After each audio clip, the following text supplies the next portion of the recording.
What's going on, everybody? My name's Illmatic, and you're watching episode 6 of Let's Play Nethergate.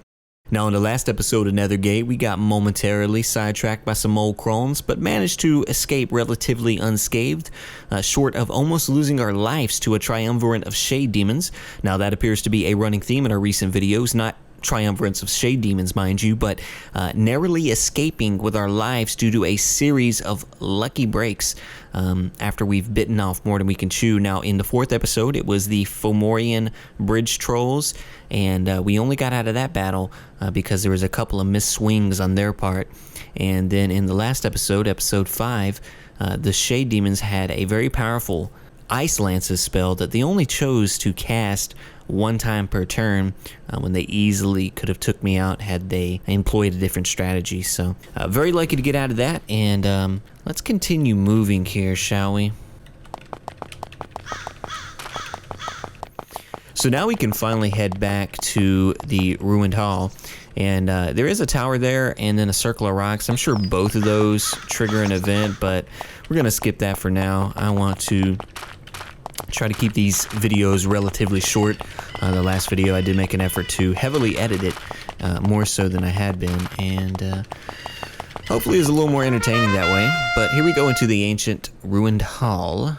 Looks pretty nice for a ruined hall. You walk for the first time into this massive ruined hall. It's a humbling experience. You've only been inside a stone building a few times and never one this enormous. That's an interesting side note here for these Celtics. They've only experienced a stone building one time, so that stone architecture is relatively new age technology, something foreign to them still. Give you a little perspective into the time period. This building is old beyond human memory, so ancient that it weighs down upon you, making you feel heavy and clumsy. It's a beautiful structure, all perfectly cut marble slabs, elegant arches, and shining pillars.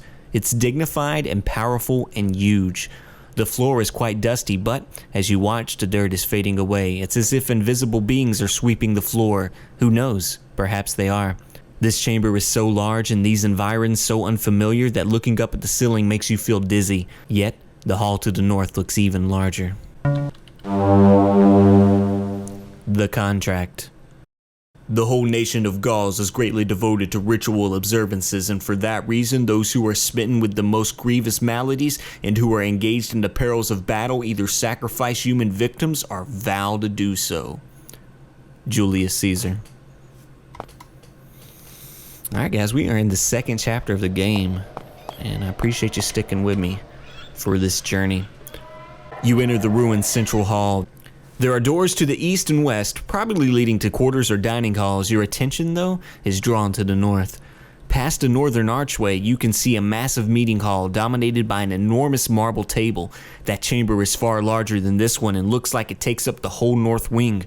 This hall seems like it's some sort of ceremonial structure for meetings or rituals or some such. Everything is beautiful and designed to an enormous scale, as if it was only intended for great events. You don't have to wonder who could create such a marvelous place for their purposes. You can see them.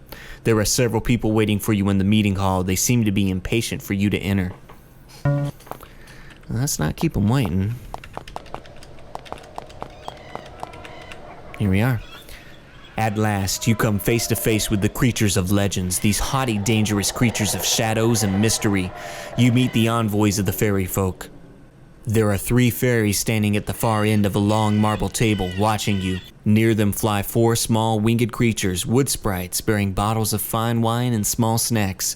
You've heard about fairies since childhood, but you've never imagined that they were this beautiful. Their leader is a warrior woman, over 6 feet tall and painfully slender. Her skin is pale, almost pure white. Her hair is blonde and her ears are pointy. She looks at you as you would expect. That is, she looks down on you as if you were insects. Yet, when you enter, she motions for you to approach and join them at their snack, waving the vellum scroll she holds in their hand. At last you arrive. Welcome. We have been waiting for you. Approach. You hesitate, but the power of her gaze commands you. You stumble into the chamber under the watchful eye of her guards. There is a long pause. The fairy warrior seems to forget that you are here, distracted by one of her sprites. The giggling creature refills her glass goblet.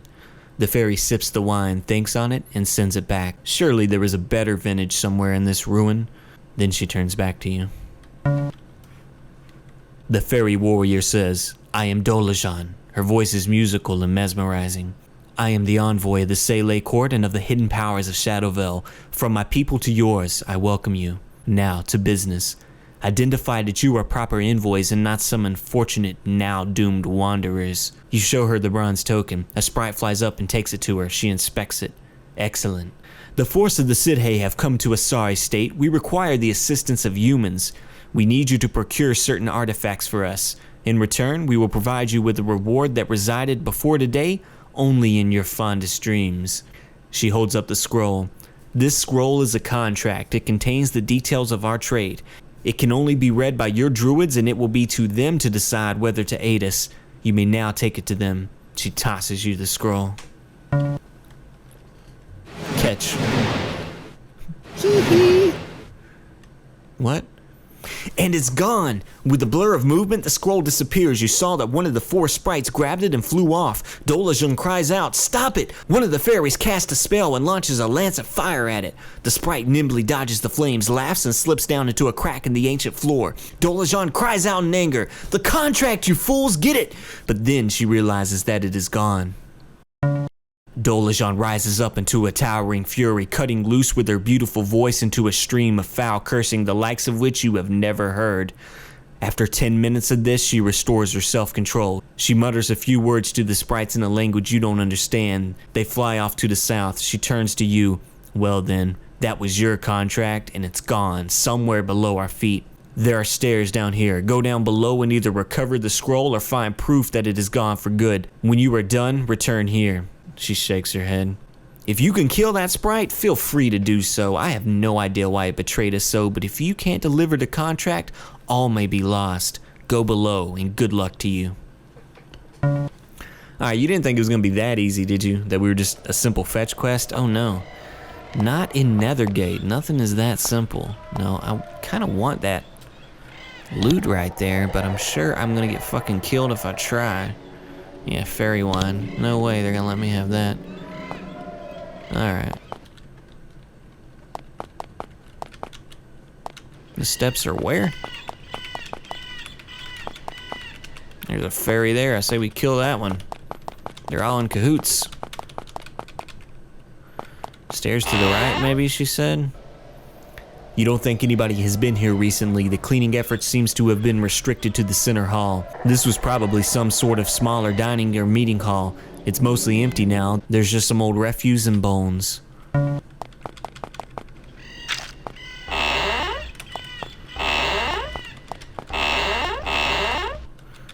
Nothing here for me to see.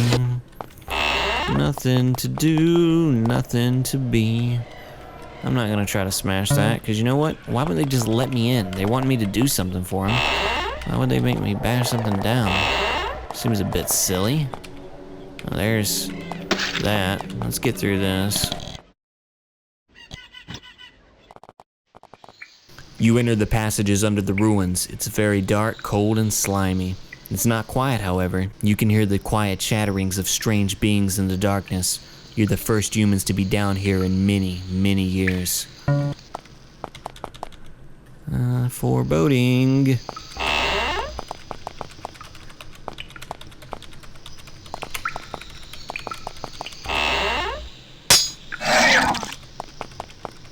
Stupid spider. Thinks he's hot shit. He's got another thing coming, I tell you what.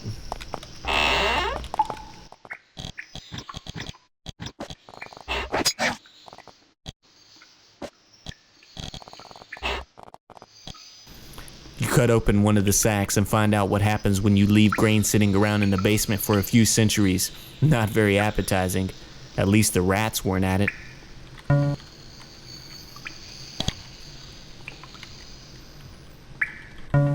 Yeah, they're all like that. You enter an ancient stone hall, the first large chamber in these catacombs. As you walk inside, you interrupt a family of huge spiders who were busily dining on a mummified giant rat. It looks like these tunnels are in need of a good stiff pest extermination session. It also looks like you will have to begin here. The spiders immediately drop their tasty rat and move forward in search of fresher prey.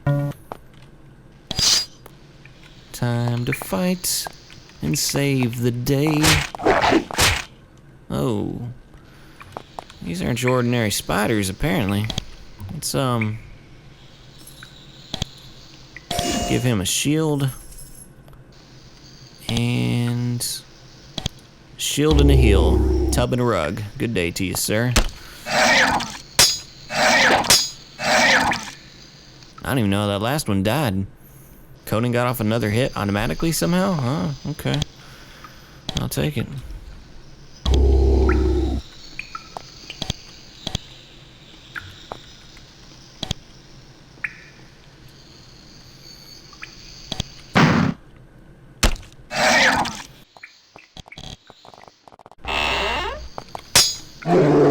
Get out of here, rat. These caves look familiar. Even though they haven't been occupied for many, many years, you recognize the cozy subterranean squalor of a goblin lair. You listen and hear nothing but the echoing of dripping water and some loud squeaking. I don't care about you guys. You're just some stupid rats. And to top it off, you brought your friend the bat. You find the somewhat fresh body of a dead giant rat. It's been covered with burns. Someone blasted it with fire very recently. Looks like you aren't the only warriors poking around in the darker parts of Shadowvale. Huh.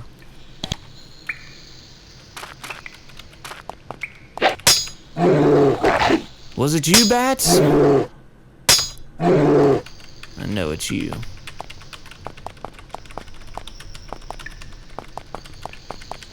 Well, that's a one-way ticket right there.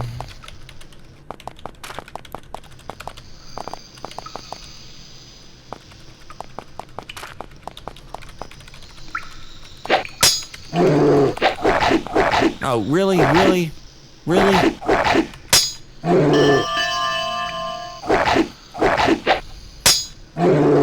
That's annoying.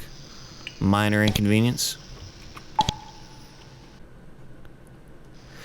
Alright guys, that was just a little bit of lower level dungeon clearing with some rats and bats and spiders and such, but I skipped ahead to here. You start to cross the narrow walkway, taking care to keep away from the edges. It's quite a drop. Suddenly, the silence of these tunnels is rudely interrupted. Translucent howling spirits rise out of the chasms, howling and screeching. They fly around you, waving their arms, sometimes rushing you and flying away at the last moment. They're ghosts, ghosts of the tribesmen slain on this isle. At first, you're terrified. The spirits of the dead usually intend nothing but ill will for the living. You soon realize, however, that these spirits are different. They hover around you, watching you carefully. Each swooping shade looks at you, seems to reprove, and then descends into the chasm once again. Soon, each has inspected you and left, satisfied. You are alone on the bridge. You feel as if some of the dead have selected you as their champion. It's a sobering feeling. One thought stays with you as you continue to cross the bridge, though. You pity anyone the spirits don't like who tries to pass. That was interesting. Kind of ordained us as heroes. Is there anything that's cool? Of course there is. Oh, shit. I don't know, that was such a good passage. Put me down here in a... How... Did you just hit me like with, I don't even know. Well, let's get into a fight stance here. That hurts a little bit. Now we're gonna use lances of fire here with both of my casters. And finish him off. Good day.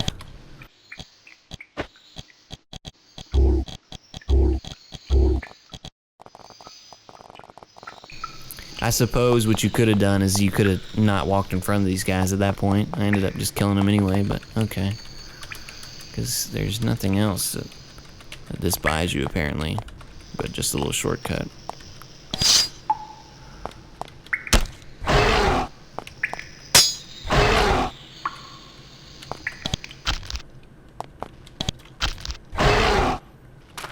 That wasn't so bad. This looks promising. Let's see what this is all about. Probably some kind of setup for me to grab something and then get trapped. This is a beautiful altar underneath all the dust. It doesn't seem to be enchanted in any way. It's just a big block of lovely carved polished marble. You examine it more carefully. You notice that there are several rows of characters carved in the base of the altar. You examine them closely. They're a chant, which you suspect might be useful. You can now cast the spell Total Healing. Quite nice. Quite nice indeed. So let's see. Yeah, Total Healing.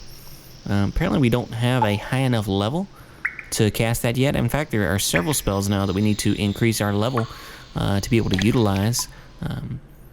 Also that Heart Shock. I noticed the new spell we got, we're unable to cast that yet. Okay, we get it. Stop spamming us. I don't get the point of this ledge. Sure, if you jump off there, you're just screwed. Huh. I'm still tempted to do it though. Alright, this looks a little dangerous. This room is extremely odd. It's split into two halves. The floor of the northern half is gravel and basalt. The floor of the south half is marble tile. The south half is clean, while the north half is scorched and blood-stained. Each half of the room has two platforms made of stone blocks raised 6 inches off the floor. You have no idea what they're for. Maybe if you stepped on one, something would happen. Yeah, I bet it would. I bet it would. So let's try the good one, obviously. The moment you set foot on the middle of the stone platform, a strange red haze appears over the other one. Tendrils emerge from it, seemingly reaching and grabbing for something. They writhe through the empty air. Then suddenly they coil as if they've grabbed something. The tendrils pull in, the haze disappears, and you're left facing two very nasty, surprised-looking creatures. Shit. Just my luck.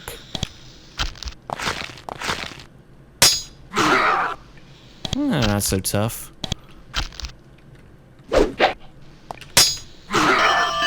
Not for Conan, at least. Alright, so let's end this battle. Save real quick. Oh my, what? Okay. Sweet. Put those bronze bracers on. And give these leather ones over to our boy Kanat. Cool. Alright, and now we should probably heal, first off. So let's do a heal. And what is this? I think that does like the whole party, which will be awesome when we can do it. Let's do a mild one on Kanat.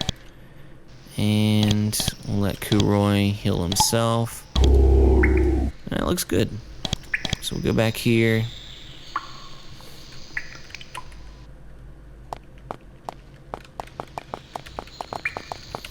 Wait, so there's two platforms. Did I step on the other one? Oh no. Let's see what happens. I guess that's it. I guess there's only one encounter which you can encounter. If that makes sense. I guess. Oh yeah, we need to upgrade, so let's do some endurance here for Mr. Conan. I guess no, that's 8 points. My B. Kanat has 5, and I want to kind of save that for endurance with him as well. Alana, how many? 7?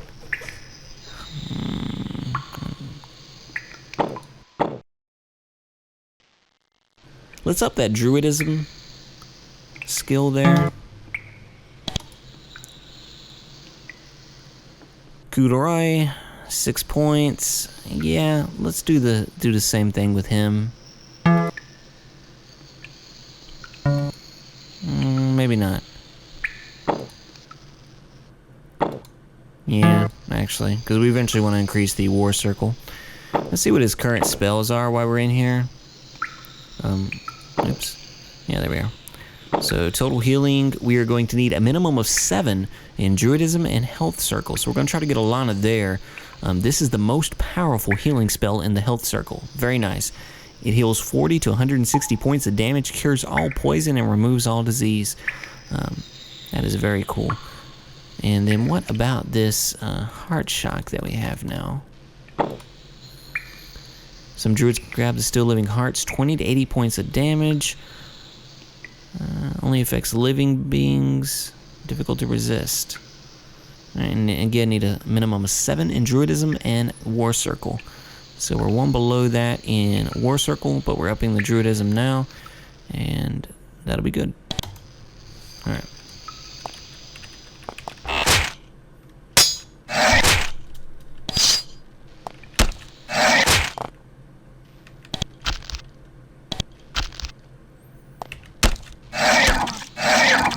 Nice.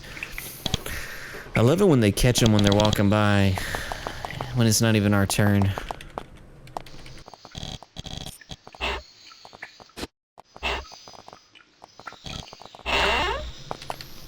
Okay. Oh, and an extra one. Very nice. Okay. Amazingly, after all these years, a few scrolls on these racks are still intact. On one hand, they may contain useful information. On the other hand, they may contain curses, visiting upon you unimaginable horrors. Fuck it, let's read them. The scrolls contain writing in an archaic runic script. It's close enough to the ruins you're familiar with to be decipherable. They describe the herfcraft of the fairies. You can now make the potion hasting draught. That's cool.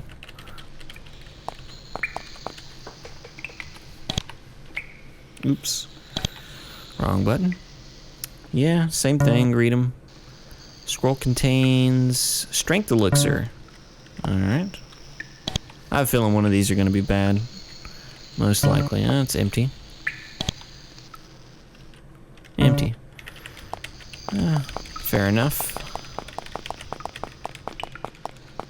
Trying to scare me. Telling me they're all evil. You enter a small hall containing several marble pillars and a pair of huge closed metal doors. You don't have time to examine them though, because several creatures are waiting for you next to it. Most are rats, one is a sprite. You recognize the sprite. It's the one who stole the scroll. When it sees you, it says in a high-pitched voice, "Too late, humans!" The contract is gone, safe from your hands. Alright, well fuck you, you little fairy bitch. Fight my way through these assholes to try to get to you. I can't see the fairy. Alright, well fine, let's cancel that. Skip in front of her. I still can't. Oh, he's right there. Oh shit. Didn't even see his little ass.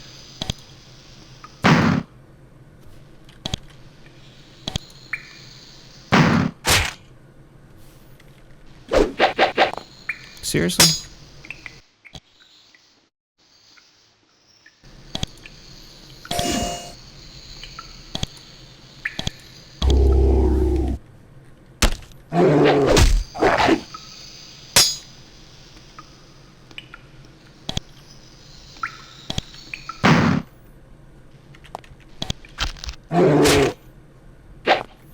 Doesn't look like spells hurt the fairy too much, so I'm just going to use brute strength. Luckily, the fairy, or the sprite rather, if it was a fairy, this would be an entirely different fight. But no, luckily the sprite doesn't seem to be too powerful in its own right.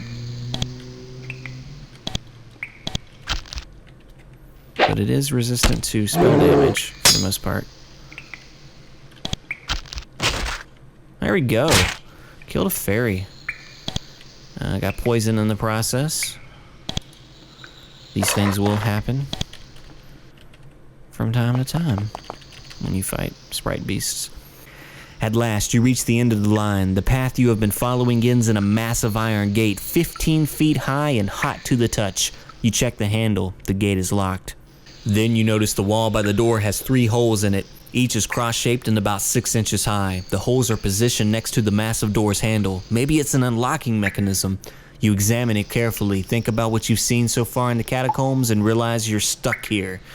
This door is too strong and too huge to break it down, and you have no idea how the locking mechanism works. Your quest in Shadowvale is in danger of coming to an ignominious end. You should go back to Dolun and report what you found. That is foreboding. I do feel that we'll be coming back there at some point to check that out. Let's try to bash that down, but not with Kanat. Let's get Conan active. Let's see what happens. No.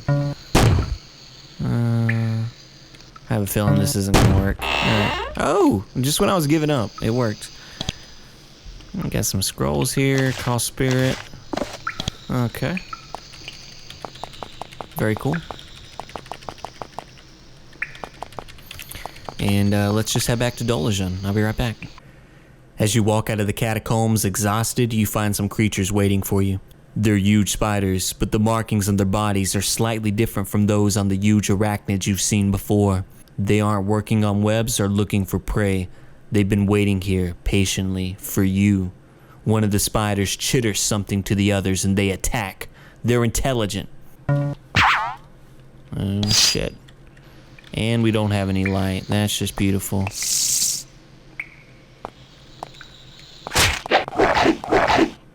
Ooh. Okay. Let's cast some light. Actually, that might be best for the moment.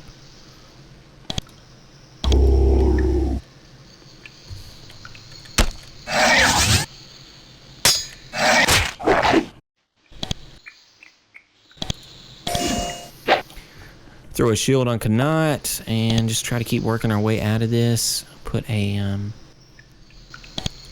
battle rage on him as well. Oh shit. That wasn't good. Alright, let's go in and heal him up the best we can.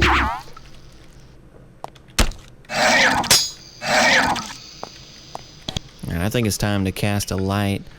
Can we not do that? Seriously? Do we have any light? Yes, we do. Go ahead and use that. Bam. Oh, look at that one right there. He's the devious motherfucker that's been casting the spells. I just know it. What can you do to him, Alana? Can you hurt him? Let's see. Can hurt me too, though. Let's take this. Oh, God.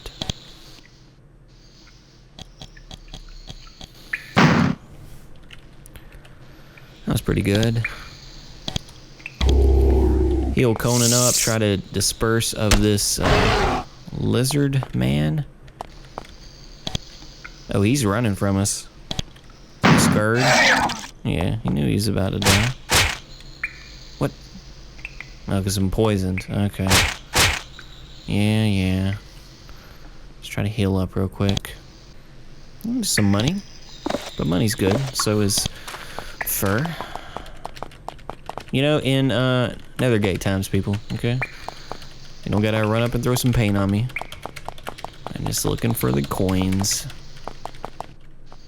You emerge dejected from the catacombs. The contract is surely out of your reach. Perhaps Dolun can find some way to reach it. You can't believe that the fairies would let their grand plan end in such a pitiful way.